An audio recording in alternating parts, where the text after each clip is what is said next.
nail olmayıblar. Nə İsrail, nə də İran tərəfi. Düzdür, İran tərəfi çalışırdı ki, müəyyən bir atəşkəsə getsin, amma İsrail əməliyyatların davam etdirilməsində maraqlı idi. Çünki əsas ilk demək olar ki, strateji hədəf konkret olaraq İran rejiminin devrilməsidir. Düzdür, əvvəl nüvə bazalarının ləğv edilməsi, ballistik raket sisteminin ləğv edilməsi, amma sonraki gedişat rejimin dəyişməsi idi. Amma göründüyü kimi proseslər ilə müstəviyə gəldi ki, məhz Trumpın vasitəsilə ilə atəşkəs elan olundu. Amma bu, təbii ki, bu razılaşma yoxdur ortada. Sadəcə olaraq şifahi razılaşmadır. İsrail də atəşkəsin, oradakı olan müəyyən qruplar atəşkəsin əldə olunmasına maraqlı deyirlər. Xüsusilə baş naziri Binyamin Netanyahu. Həmçinin İranda da orada mühafizəkar dairələr də atəşkəsin əldə olunmasında maraqlı deyil. Çünki orada hazırda hakimiyyət Sepahın əlindədir. İran Ali Dini rəhbəri Xamneyi bütün hakimiyyəti Təhlükəsizlik Şurası Sepaha verib. Nə prezidentin orada rolu var, nə də İran Silahlı Qüvvələrinin. Sepah da mühafizəkar dairələrdən təmsil olunur və onlar da məhz müharibənin davam etməsinə maraqlıdır. Görünür ki, Sepahın da əsas hədəfi tamamilə siyasi sistemi tamamilə ələ almaqdan ibarətdir. Həm prezident postunu, həmçinin digər qurumlar, silahlı qüvvələri. Ona görə də həm İsraildə müəyyən qüvvələr, həmçinin İranda da müəyyən qüvvələr bu atəşkəsdə maraqlı deyirlər, müəyyən hədəflərə nail olmağa çalışırlar. Ona görə də bu atəşkəs ilə elan olunduğundan sonra bilinirdi ki, bu kövrəkdir. Çünki tərəflər sadəcə oturublar paytaxtlarında atəşkəs elan edirlər. Amma bu atəşkəsin də öz mexanizmi var. Tərəflər müəyyən bir yerdə görüşürlər, müəyyən bir sənəd imzalanır və orada tərəflər rəsmi surətdə atəşkəsi yazılı surətdə elan edirlər. Amma biz bunu görmədik. Sadəcə olaraq Trump bir zənglə İsrailə zəng elədi. Həmçinin İran tərəfi də ola bilər. Türkiyənin də burada rolunu da mən istisna etmirəm. Səudiyyə Ərəbistanın da rolunu istisna etmirəm. Yəni İranla birbaşa əlaqəyə çıxıblar ki, atəşkəsi dayandırın. Təbii ki, şifahi vasitəçilərlə şifahi şəkildə əldə olunan razılaşma göründüyü kimi hər iki tərəfdə müəyyən qurumlar, müəyyən qüvvələri qəbul etmədi. Ona görə də atəşkəs təmin olunmadı, atəşkəs pozuldu və düşünürəm ki, proses nöqtə atışları ilə davam edə bilər. Bəs ümumiyyətlə atəşkəsin pozulmasına səbəb nə oldu? Yəni nə baş verdi ki, atəşkəs pozuldu? Təbii ki, qeyd etdiyim kimi ilk növbədə bu şifahi atəşkəs idi. Həmçinin burada İran tərəfi əvvəl qeyd etdi ki, mən raketləri atmışam, atəşkəsdən əvvəl bir neçə saata və yaxud bir neçə saniyə, dəqiqə gedib çatmalı idi. Amma göründüyü kimi bu da yalan informasiya oldu və İsrailin də müdafiə naziri Tehran yenidən vurulmasını elan etdi. Təbii ki, atəşkəsin pozulması tərəflər hələ bu müharibədə müəyyən öz istəklərinə çatmayıblar. Həm İsrail, həm də İran tərəfi. Ona görə də bu atəşkəs kövrək olaraq qaldı, atəşkəs də pozuldu. Yəni, indiki bu böhran vəziyyətində atəşkəsin təməl prinsipləri ilə möhkəmləndirilməsi hələ mümkün görünmür. Ümumiyyətlə, belə proseslərdə tərəflər, təbii ki, hər kəs öz marağından çıxış edir, amma tərəflərin gözləntiləri olur da, yəni konkret hər ölkə öz maraqlarına görə şərtlər irəli sürür. Bəs burada ümumiyyətlə nəyə nail ola bilmədilər ki, atəşkəs baş verir? Yəni tərəflərin maraqları nədir burada? Nə etmək istəyirlər? İran özünü qalib hesab elədi. İran Təhlükəsizlik Şurası elan etdi ki, biz İsrail üzərində qalib elan olunmuşuq, amma İsrail tərəfi də özünü qalib hesab eləyir. Və təbii ki, qeyd etdiyim kimi, İsrail tərəfi ilk növbədə rejimi dəyişmək, bütün ballistik raket sistemlərini sıradan çıxarmaq, hələ nüvə mərkəzlərinin bir çox nüvə bazaları da qalmaqdadır.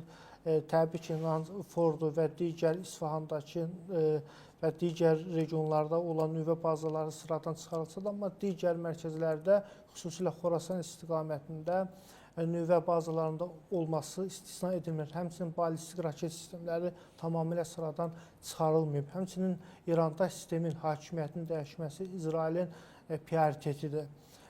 Ona görə də... Təkcə İsrailin mi prioritetidir? Bəlkə heç Amerika Birləşmiş Ştatlarının özü də maraqlıdır burada. Təbii ki, bilirsiniz, Amerika Birləşmiş Ştatları Donald Trump da böyük İran, yenidən quraq İranı və orada sistemin dəyişməsini istəyirdi. Amma gördülər ki, İran həmçinin hədəfləyirdilər ki, xalq ayağa qalxacaq sistemə qarşı, hakimiyyətə qarşı. Amma gördülər ki, tamamilə əksi oldu. Xalq ayağa qalxmır.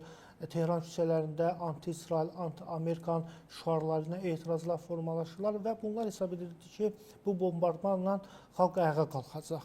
Yəni İsrailin istədiyi sistemi dəyişməkdir, orada rejimi dəyişməkdir, buna nail olmalı. Amma Amerika Birləşmiş Ştatları bu məsələyə müəyyən fərqli baxırdı. Məsələn, Xamneyinin öldürülməsinə veto qoyulması, İranın ali dini rəhbəri. Çünki Donald Trump əgər Xamneyi aradan götürülsə, İranda situasiya qarışa bilər. Bu nə İraqdır, nə Suriyadır, 80 milyon əhali, ərazi geniş, müəyyən güclü qüvvələr var, burada Sepah var, Ettalat var, bəsiz qüvvələr var. Sistemi tam dağıda bilməyəcəklər, yəni ciddi surətdə müharibə gedəcək. Həqiqətən də 50 ilə yaxındır ki, İranda sistem tamamilə oturuşub və orada müəyyən həm Sepah, həm bəsiz qüvvələri, Ettalat, təhlükəsizlik orqanları hakimiyyətin saxlanılmasında maraqlıdırlar. Məsələn, Xamneyini aradan götürsəydilər, yenə də İranda rejim dəyişməyəcəkdir. Dediyimiz kimi, o oturuşmuş sistem yenidən Üləmalar Məclisi yeni bir rəhbər seçəcəkdir və onun ətrafında birləşəcəkdir. Necə Sebaha və orduya müəyyən generallar təyin olunur. Yəni İran A, B və C variantları var və bu istiqamətdə.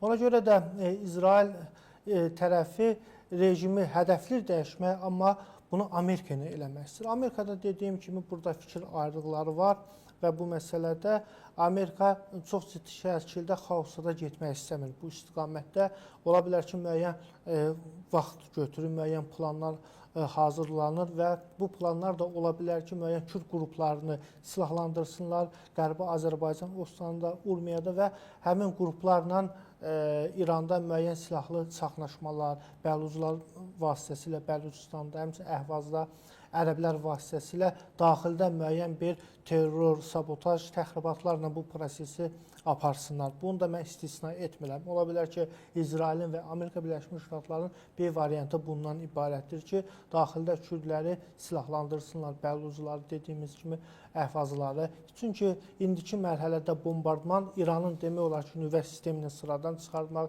balistik raket sistemini zəiflətmək, qərar vermə mərkəzlərini bunlar vurdular. Amma gördülər ki, sistem dəyişmir, atəşkəsə gedirlər və bu da aldadıcı manevr ola bilər. Müəyyən dərəcədə İranı bunlar arxanlaşdırır, növbəti dəfə hücum əməliyyatları həyata keçirir və B variantında da dediyimiz kimi müəyyən daxili təşkilatları, terror təşkilatlarını əmr verilir və onlar İran Silahlı Qüvvələrinə, təhlükəsizlik orqanlarına qarşı əməliyyatlara başlayır. Onsuz Kürdlər hazırdır, Pejak, Urmiyada, Qərbi Azərbaycan Ostanında hələ Bəlucistan istiqamətində onlar müəyyən spontan xarakterli terror hərəkətləri etsə də, amma indiki mərhələdə onlar da sakitlər. Həmçinin Əhvazda ərəblər də və düşünürəm ki, İsrail və Amerika çalışacaqlar ki, Tehranı daxildən bu qruplar vasitəsilə silahlandırsın və daxili çaxnaşmaya sövq etsin və çünki bilirsiniz, yaxın şərqdə yeni bir siyasi şəkilləndirmə var.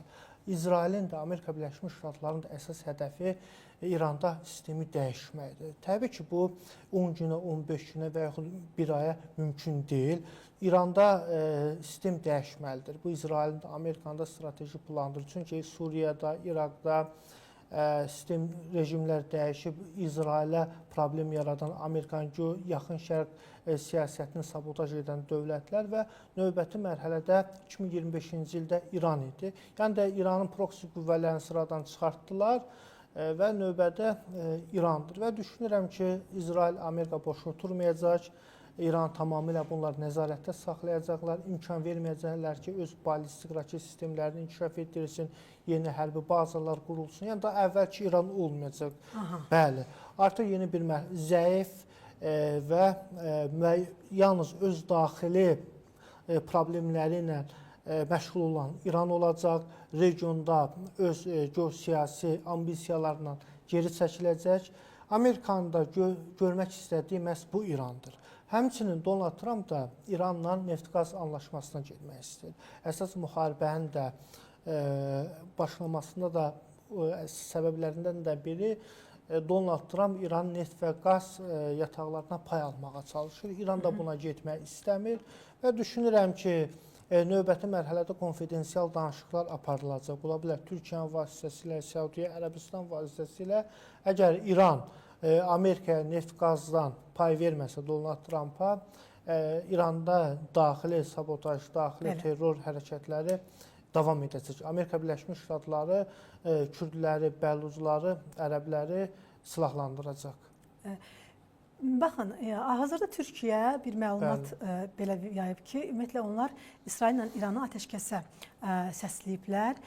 Belə bir məqamda ümumiyyətlə region ölkələrinin münasibətini bu məsələyə necə şərh etmək olar? Ümumiyyətlə onların bu məsələyə münasibəti necədir?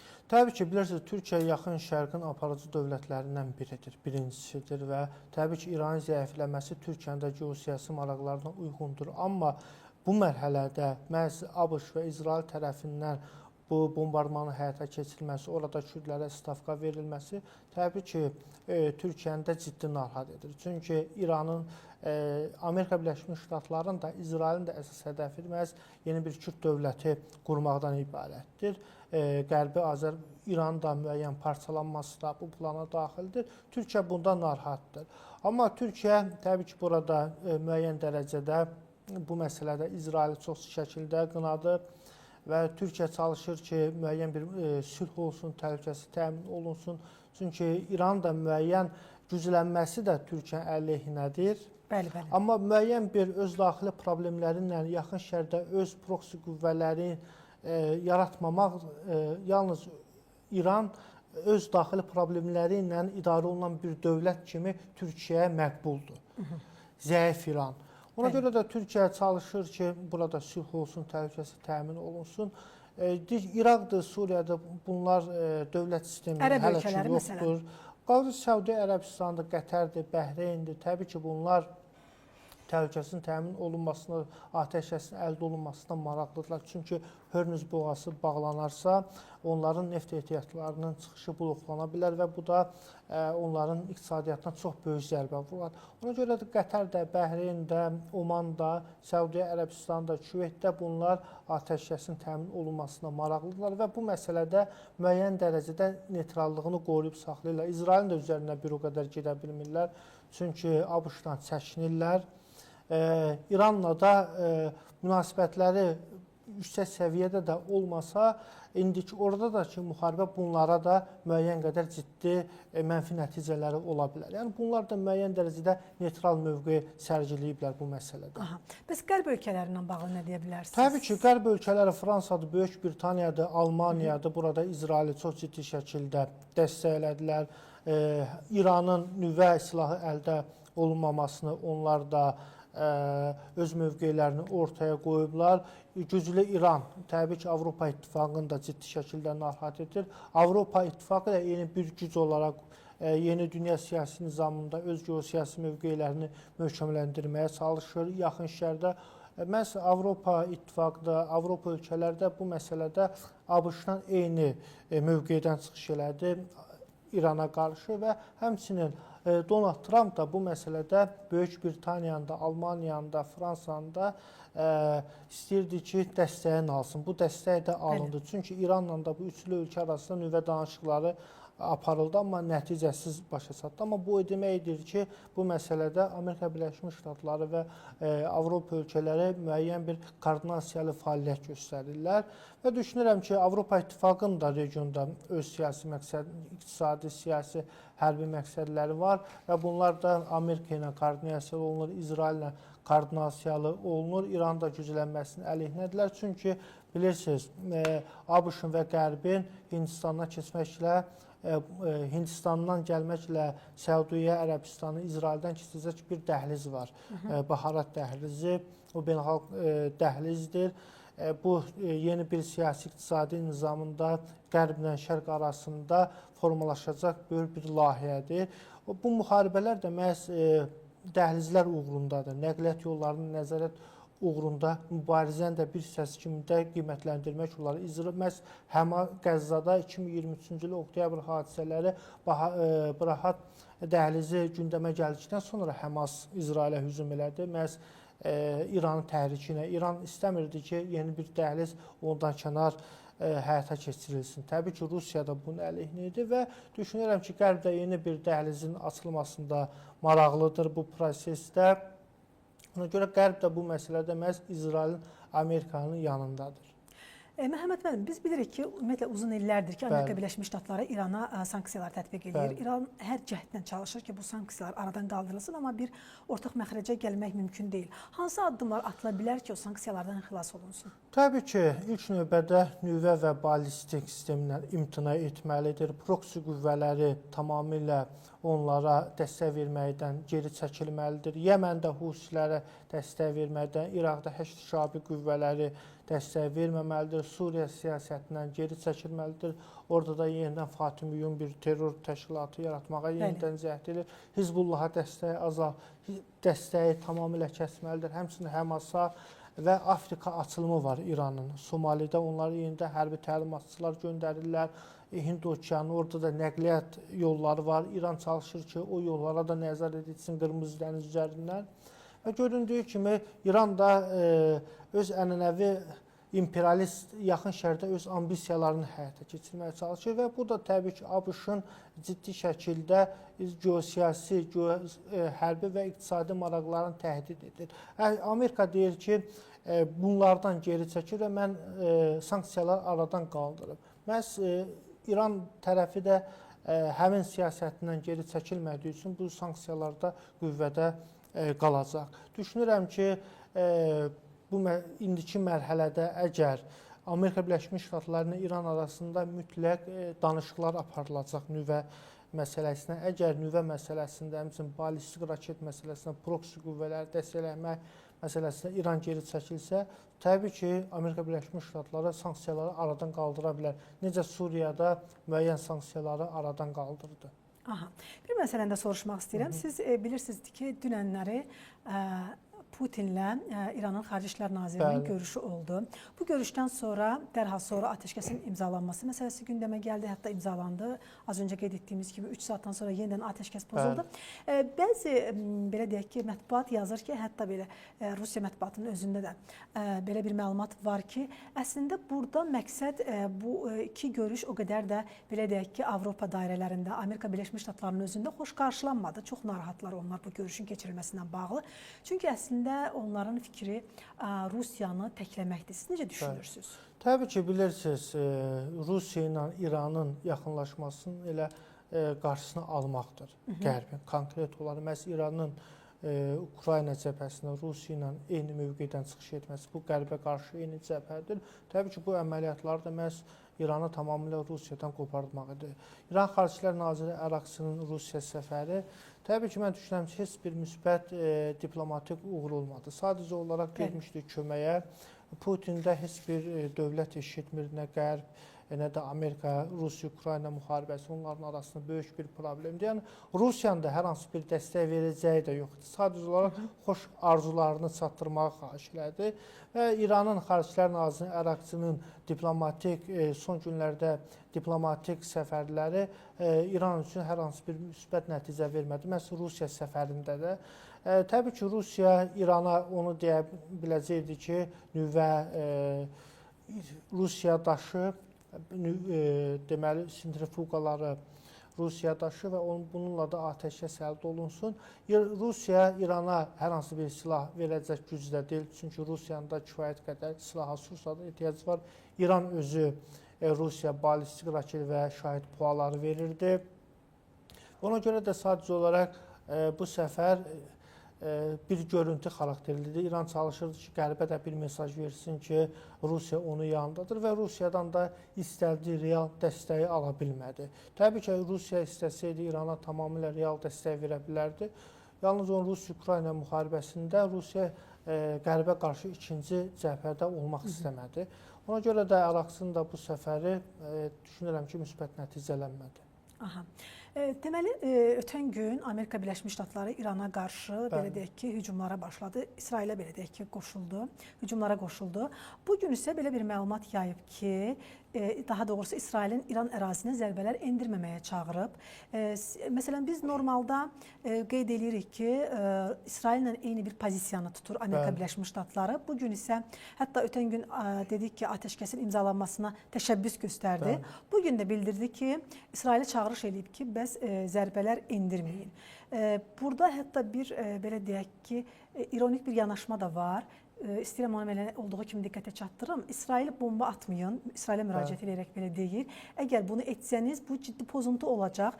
Pilotlarınızı dərhal evə qaytarın. Yəni, belə bir belə fikir irəli sürməklə burada əslində Trumpın mövqeyini necə açıqlamaq olar? Mən düşünürəm ki, əgər Trump sülh deyirsə, o müharibə deyir.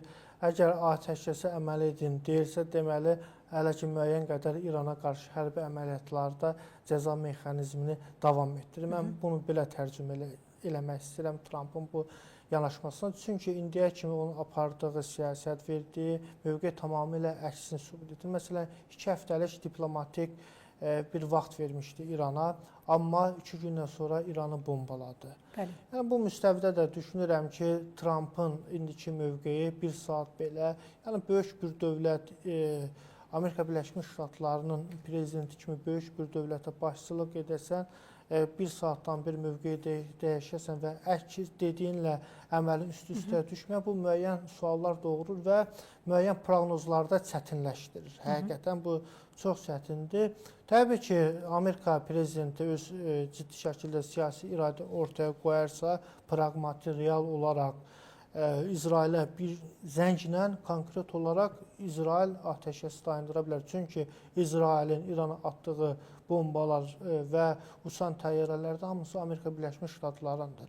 Amerika Birləşmiş Ştatlarının icazəsi olmadan İsrail heç bir dövlətə bomba ata bilməz, uçuş həyata keçirə bilməz. Məhz Amerika Birləşmiş Ştatlarının prezidentinin göstərişinə və təlimatına əsasən İsrail İrana qarşı hərbi əməliyyatlara başladı, cəza mexanizminə başladı. Sadəcə olaraq göründü ki, növbəti mərhələdə Amerika Birləşmiş Ştatları da bu müharibəyə qoşuldu və gəldi nüvə mərkəzlərində vurdu və Amerika burada neytraldır, sülhsüzdür, belə bir şey yoxdur.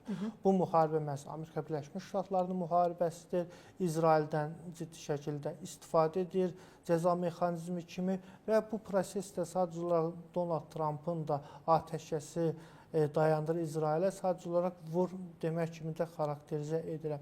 Sadəcə olaraq bir zəng lazımdır ki, İran tərəfi də dəfələrlə deyir ki, Trump'a bir zəngi lazımdır ki, İsrail bu atəşkəsi dayandırsın.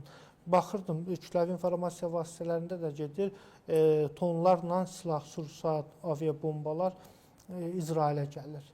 Və əgər bunlar gəlmirsə, əlbəttə ki, atəşkəs əldə oluna bilər. Əgər o bombalar gəlirsə, deməli, müharibənin hələ bitməyib, müəyyən bir fasilə yaranır və müharibəni bunlar davam etdirəcəklər.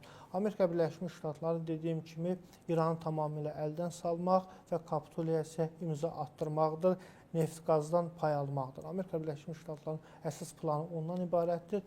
Hələ onlar bu plana, bu istəyə nail ola bilməyiblər. Aydındır. Çox sağ olun, Mən təşəkkür edirəm. Çox sağ olun.